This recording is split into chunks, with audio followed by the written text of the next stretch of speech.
Film ini diangkat dari kisah nyata yang menceritakan sebuah keluarga yang terkena tsunami. Mereka semua berusaha saling mencari. Film ini sangat menarik untuk ditonton. Kita langsung ke alurnya saja.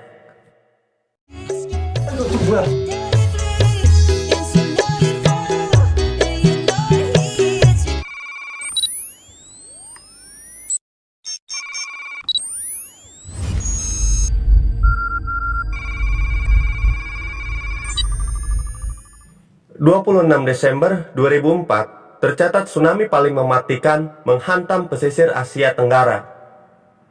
Tak terhitung jumlah keluarga di seluruh dunia yang merubah kehidupannya selamanya. Di awal film, di sebuah pesawat yang sedang mengudara, ada salah satu keluarga yang memiliki 3 anak yang akan pergi liburan ke Thailand. Anak pertama yaitu Lukas, anak sulungnya, Thomas, dan Simon, anak bungsunya.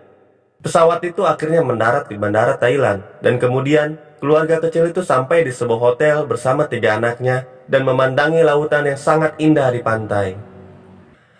Malamnya, mereka yang berada di hotel berpesta dengan pengunjung lainnya di sana, dan kemudian menerbangkan lampu liontin ke udara. Keluarga mereka terlihat sangat-sangat bahagia. Keesokan paginya, mereka bersama 3 anaknya bermain di pantai. Hari-hari keluarga mereka diselimuti kebahagiaan. Datang hari di mana kehancuran itu dimulai. Mereka yang berada di kolam merasakan gempa yang sangat luar biasa. Tiba-tiba datang ombak besar yang menghantam tempat itu yang membuat mereka semua terpisah. Sang ayah berusaha menyelamatkan ketiga anaknya dari ombak besar itu dan kemudian menghantam istrinya. Sang ibu berhasil selamat dari terjangan ombak besar yang berusaha memegang pohon sangat erat. Dia menangis ketakutan berada di tengah-tengah bencana itu. Ia mendengar suara anaknya, kemudian berusaha untuk menyelamatkan anaknya. Tiba-tiba, dada sang ibu tertusuk oleh kayu saat akan menyelamatkannya. Lukas melihat kasur yang mengambang dan mencoba menaikinya, berusaha menolong ibunya yang hanyut. Mereka berdua berusaha naik ke kasur itu. Sayangnya, mereka terjatuh karena menghantam tiang listrik yang membuat mereka terpisah. Ibunya terus mengajar Lukas. Tiba-tiba, mereka berdua melihat tsunami susulan yang tepat mengarah ke mereka, yang menghantam mereka untuk kedua kalinya. Tsunami susulan ini sekarang sangat-sangat kuat. Mereka tergulung ombak besar itu, dan benda-benda yang dibawa oleh ombak besar itu menghantam tubuh mereka berdua. Akhirnya, Lukas berhasil selamat yang memegang tiang listrik, tapi sayangnya Lukas tidak melihat ibunya. Tiba-tiba ia melihat seseorang yang terhanyut tak bergerak. Ternyata itu ibunya yang masih hidup, dan kemudian mereka berdua selamat. Mereka berdua berpegangan ke dahan pohon yang sudah tumbang. Mereka benar-benar sangat ketakutan. Lukas dan ibunya melanjutkan perjalanannya menyusuri seperti semak-semak yang sangat tinggi. Lukas melihat luka-luka ibunya yang sangat parah. Dada ibunya yang sudah sobek parah dan lubang sobekan yang parah di pahanya. Kemudian, ibunya menyuruh Lukas untuk berjalan lebih dulu. Mereka terus melanjutkan perjalanannya ke tempat yang lebih aman dengan keadaan fisik yang sudah parah. Tiba-tiba, ia mendengarkan suara anak kecil yang meminta tolong. Saat ibunya ingin menghampiri suara anak kecil itu, tapi karena Lukas ditakuti dengan rasa takut yang amat luar biasa akan terjadi tsunami susulan lagi, menyuruh ibunya untuk mengabaikannya saja. Dan Lukas juga menganggap ayah dan adik-adiknya sudah meninggal. Tapi tidak dengan ibunya yang berharap keluarganya masih hidup dan memberitahu Lukas bagaimana kalau yang meminta tolong itu adalah adiknya. Dan kemudian mereka berdua memutuskan untuk mencari asal suara itu. Mereka melihat sebuah tangan yang ternyata itu adalah anak kecil yang tertimbun, yang bernama Daniel. Mereka menyelamatkannya dan pergi bersama. Mereka berusaha memanjat ke pohon yang lebih tinggi karena ditakutkan akan terjadi lagi susulan tsunami. Tapi sayangnya ibunya tak bisa memanjat karena luka yang ia derita. Lukas berusaha untuk membantu ibunya. Dengan susah payah, Lukas menjadi pijakan bagi ibunya. Banyak mayat-mayat yang tergeletak di sana dan tempat yang sudah hancur. Tak lama mereka di sana, mereka mendengar suara penduduk yang sedang mencari orang-orang yang selamat, kemudian menyelamatkan mereka. Ibu Lukas tidak diangkat, melainkan ditarik oleh pria itu yang membuat sang ibu benar-benar kesakitan. Dan kemudian, ia sudah benar-benar tidak merasakan apapun lagi. Sesampainya mereka di tempat aman, sang ibu sadar kembali dan dibersihkan luka-lukanya oleh penduduk di sana bersama Lukas dan Daniel. Mereka benar-benar berterima kasih pada warga di sana. Dan mereka diangkut ke mobil pick-up untuk dibawa ke rumah sakit untuk dirawat lebih lanjut. Tapi sayangnya, Daniel tidak ikut dan menghilang. Di perjalanan, dengan menggunakan mobil, ia melihat begitu banyak orang-orang yang terluka dan Lukas melihat tumpukan mayat di mobil pick-up. Akhirnya, mereka sampai di rumah sakit. Di rumah sakit itu sangat-sangat penuh. Sampai pasien pun ditaruh di luar rumah sakit.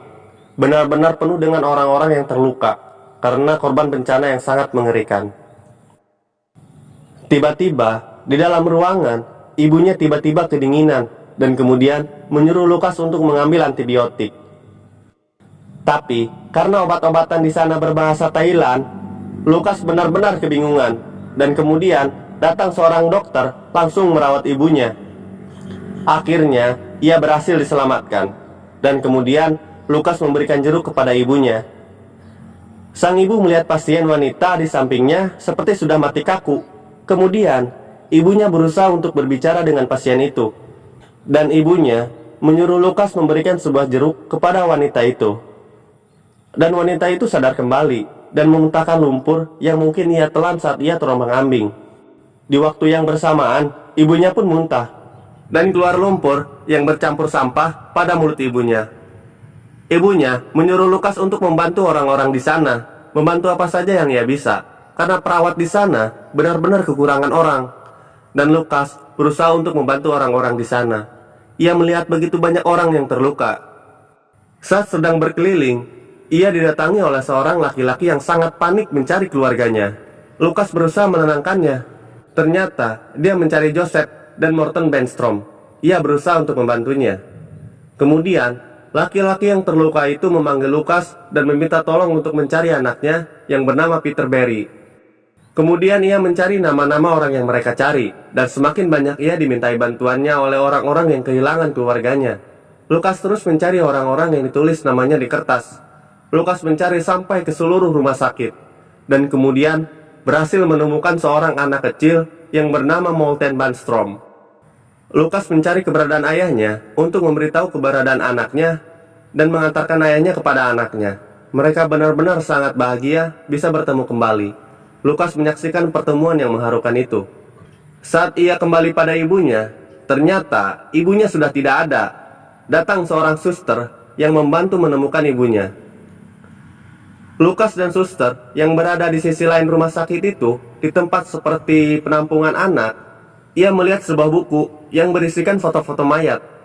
Ia membukanya, tapi tak lama ia menutupnya kembali karena takut foto keluarganya ada di sana. Dan kemudian suster itu menanyakan tentang keluarga Lukas. Ia ditempeli sebuah tulisan yang bernama dirinya sendiri oleh suster itu dan meninggalkannya sendirian. Ia berada di tempat banyak anak-anak kecil yang sepertinya kehilangan keluarganya. Ia menangis sedih, tak tahu harus gimana lagi. Adegan berpindah pada seorang laki-laki yang sedang berjalan, yang ternyata itu adalah ayah Lukas yang selamat dari gempuran ombak tsunami. Sang ayah berusaha meneriaki Lukas dan istrinya. Pada sore hari, ia melihat helikopter di tempat kejadian di hotel itu. Sang ayah masuk kembali ke hotel itu dan berusaha untuk naik ke atap hotel. Ada seorang laki-laki di atas itu yang memberitahunya bahwa akan datang pertolongan. Dan kemudian ternyata ada dua anaknya yang selamat, yang bersama laki-laki itu. Di sana, sang ayah menyuruh kedua anaknya untuk pergi ke penampungan dan menyuruh Thomas untuk menjaga Simon, anak bungsunya. Saat malam tiba, ayah bersama anaknya berjalan di tempat kerumunan orang-orang yang sepertinya sedang mencari keluarganya. Di sana, sang ayah mencoba menitipkan anaknya ke penampungan. Dan kemudian, sang ayah mencoba meminjam telepon ke salah satu orang di sana. Sayangnya, dia tidak meminjamkan HP-nya. Dan ia menitipkan kedua anaknya pada wanita yang berada di mobil itu yang akan pergi ke penampungan.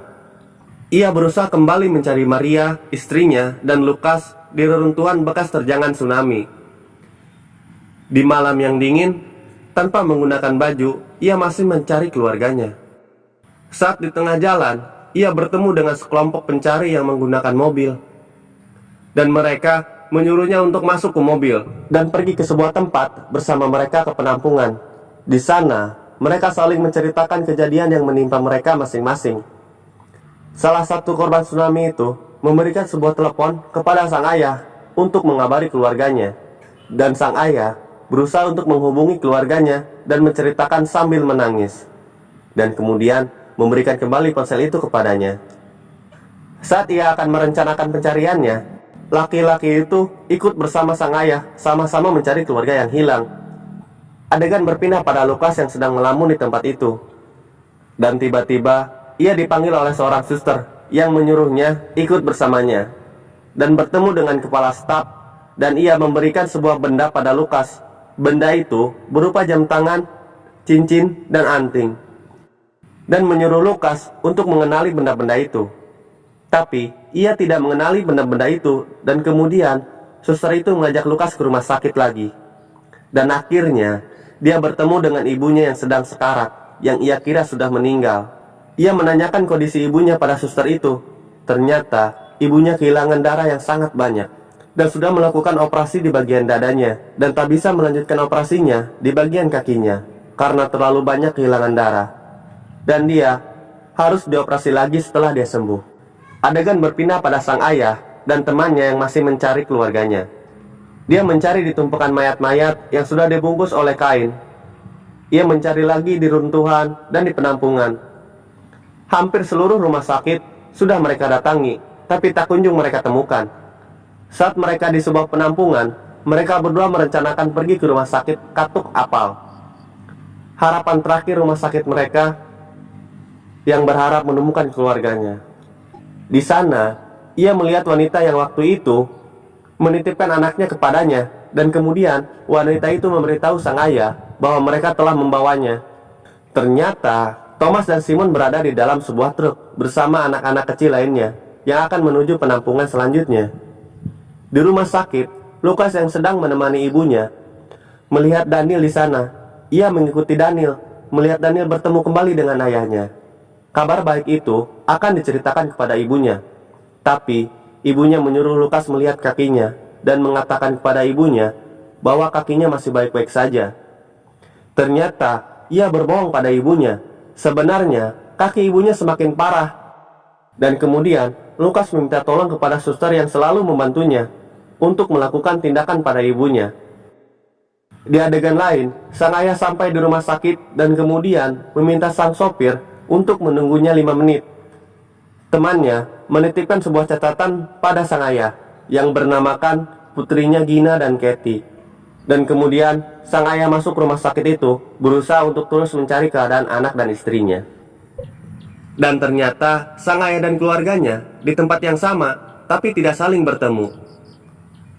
Ia terus mengintip ruangan demi ruangan, berharap ia melihat keluarganya. Sebenarnya istrinya tepat berada di sampingnya, tapi karena tertutup oleh tirai, mereka tidak bisa saling melihat. Saat Lukas mengambil sebotol air, ia melihat ayahnya dan langsung berlari mengejar ayahnya. Tapi sayangnya, ia kehilangan jejaknya. Tapi ia tidak menyerah. Ia berusaha mencarinya di keramaian. Adegan berpindah pada Simon dan Thomas yang berada di dalam truk. Simon yang dari awal menahan kencingnya sudah tak kuat menahannya lagi. Dan kemudian ia pergi dari truk itu dan kencing di belakang pohon. Belakang pohon yang mana ya? Tepat di belakang mereka juga sebenarnya ada Lukas yang mencari ayahnya. Tapi mereka tidak menyadarinya. Dan kemudian sang ayah sudah menyerah mencari mereka. Lukas terus mencari sang ayah, mengelilingi sekitaran rumah sakit dan masuk penampungan. Dan Lukas pun merasa frustasi. Dan kemudian dia meneriaki nama ayahnya yang didengar oleh Simon dan Thomas.